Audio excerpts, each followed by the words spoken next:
누군가에게 모욕당한 적이 있습니까? 그 말 한마디가 머리에서 떠나지 않아 잠을 설치던 밤이 있었죠. 그날 이후 마음속 어딘가에서 언젠가 보여주겠다는 불이 켜졌을 겁니다. 하지만 이상하죠. 시간이 지나면 그 불은 나를 태웁니다. 분노는 상대를 향한 것 같지만 결국 나를 갉아먹는 칼이 됩니다. 정주영은 평생 그 칼을 다스리며 살았습니다. 그는 말했습니다. 분노는 가장 값비싼 사치다. 감정에 휘둘리면 냉정이 떠난다. 냉정을 잃는 순간 승부는 이미 끝난다. 오늘은 정주영의 인생을 통해 조용히 이기는 법을 함께 배워보려 합니다. 그는 세상에서 수없이 모욕을 당했지만 단 한 번도 소리를 높이지 않았습니다. 대신 그는 더 멀리 걸었고 결국 그 침묵이 그의 가장 큰 복수가 되었습니다. 일부 화를 삼킨 밤이 나를 바꾼다. 젊은 시절의 정주영은 평양의 쌀가게 점원이었습니다. 새벽부터 밤까지 쌀포대를 나르며 하루 16시간을 일했죠. 그런데 월급날 주인은 이렇게 말했습니다. 이번 달은 적자야. 줄 돈이 없어. 순간 눈앞이 캄캄해졌습니다. 모든 땀방울이 물거품이 된 듯 했습니다.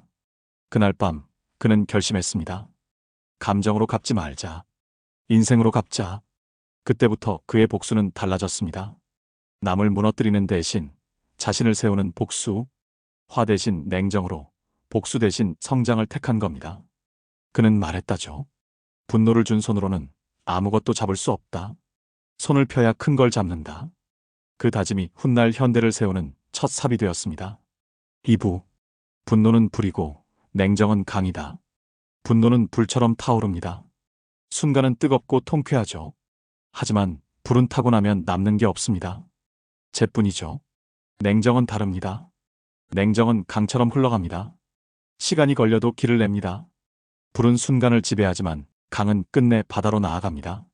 정주영은 평생 이 차이를 알고 있었습니다. 그는 화가 날 때마다 한 발 물러섰습니다. 감정이 올라올수록 그는 더 조용해졌습니다.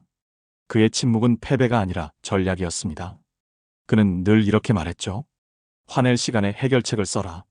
분노는 단기전이지만 냉정은 장기전이다. 3부. 냉정은 감정이 없는 게 아니다. 사람들은 말합니다. 냉정한 사람은 차갑다? 하지만 정주영의 냉정은 차가움이 아니었습니다. 그건 목표를 감정보다 위에 둔 태도였습니다. 그는 울산 조선소를 세울 때 수많은 비웃음과 모욕을 들었습니다. 한국에서 배를 만든다고? 말도 안 돼. 일본 기술자들이 그렇게 조롱했죠. 하지만 정주영은 웃었습니다. 그리고 짧게 대답했습니다. 해봤어? 그 한마디는 냉정의 결정체였습니다. 감정은 짧고 냉정은 길다는 걸 그는 알았습니다. 그 순간 그 조용한 확신이 모든 조롱을 눌렀습니다. 4부. 진짜 복수는 결과로 하는 것이다. 그가 평생 가슴에 새긴 복수의 공식은 단순했습니다. 복수는 감정이 아니라 결과로 한다. 누군가가 그를 무시할 때 그는 대꾸하지 않았습니다. 그 대신 더 배웠고, 더 일했고, 더 멀리 갔습니다. 그가 결과로 보여줬을 때 그들은 스스로 고개를 숙였습니다. 그는 분노를 연료로 바꿨습니다. 감정이 폭발하면 잠깐 통쾌하지만 그 에너지를 공부와 노력으로 돌리면 평생의 힘이 됩니다. 그는 하루에 3시간밖에 자지 않았습니다. 아침마다 신문을 읽고 낮에는 일하고 밤에는 기술서를 공부했습니다. 배운 만큼 길이 보인다. 길이 보이면 두려움이 사라진다. 그는 말했습니다. 당신이 상처받았을 때 그 분노를 공부로 바꿔보세요. 그 시간은 절대 당신을 배신하지 않습니다. 5부. 절약은 냉정의 훈련이다. 정주영의 냉정은 돈에서도 드러났습니다. 그는 말했습니다. 감정이 흔들릴수록 지갑을 닫아라. 그는 가난 속에서도 늘 장부를 썼습니다. 수입 한 줄, 지출 한 줄. 낭비는 감정의 결과라는 걸 그는 일찍 알았습니다. 한 임원이 회사 돈을 멋대로 쓰자 그는 단호하게 말했습니다. 회사를 위하는 길은 쓰는 게 아니라 남기는 것이다. 그에게 절약은 인색함이 아니었습니다. 그건 감정이 아닌 이성으로 사는 연습이었습니다. 돈은 냉정의 거울이었죠. 지출을 통제하는 사람만이 감정도 통제할 수 있습니다. 6부. 사람을 가려라. 냉정은 선택의 기술이다. 정주영은 말했습니다. 당신 곁의 사람이 당신의 미래다. 그는 냉정하게 사람을 골랐습니다. 말만 앞세우는 사람, 남을 깎아내리는 사람, 자신의 기준만 옳다고 믿는 사람. 그런 사람은 반드시 거리를 두었습니다. 그는 조직의 병을 초기에 잘라냈습니다. 냉정은 잔인함이 아니라 전체를 살리기 위한 선택이었습니다. 그는 이렇게 말했죠. 좋은 사람과 함께라면 고난도 기회가 된다. 나쁜 사람과 함께라면 기회도 고난이 된다. 7부. 시야를 넓혀라. 조용히 멀리 보라. 정주영은 늘 멀리 보았습니다. 1950년대 전쟁이 끝났을 때 사람들은 내일을 믿지 못했습니다. 모두 단기 이익에만 몰두했죠. 하지만 그는 달랐습니다. 지금은 혼란이지만 곧 산업의 시대가 온다. 그는 10년 뒤를 내다보았습니다. 그 시야 하나로 그는 건설과 조선의 시대를 열었습니다. 그는 말했습니다. 멀리 보려면 먼저 멈춰야 한다. 걸음을 잠시 멈추면 전체가 보입니다.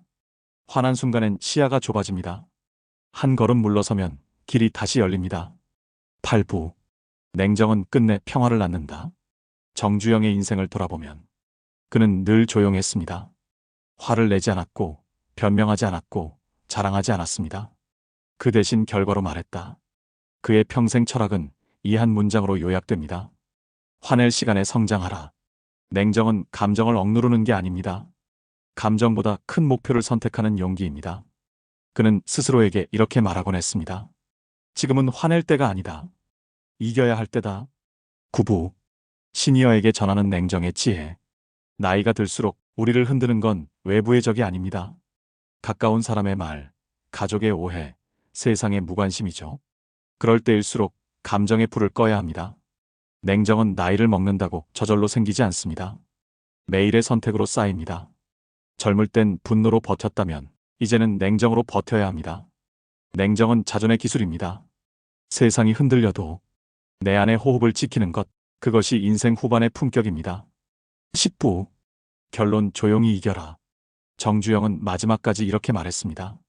결국 세상을 이기는 건 조용한 사람이다. 조용한 사람은 소리를 지르지 않습니다. 대신 자신을 다집니다. 조용한 사람은 화를 내지 않습니다. 대신 길을 냅니다. 누군가 당신을 무시할 때, 비웃을 때, 억울하게 할 때 기억하세요. 지금은 말할 때가 아니다. 조용히 이길 시간이다. 결국 복수는 감정이 아니라 방향입니다. 오늘 당신이 냉정을 선택했다면 그건 이미 승리의 첫걸음입니다. 오늘 영상을 다 들으셨다면 이 한 문장만 기억하세요.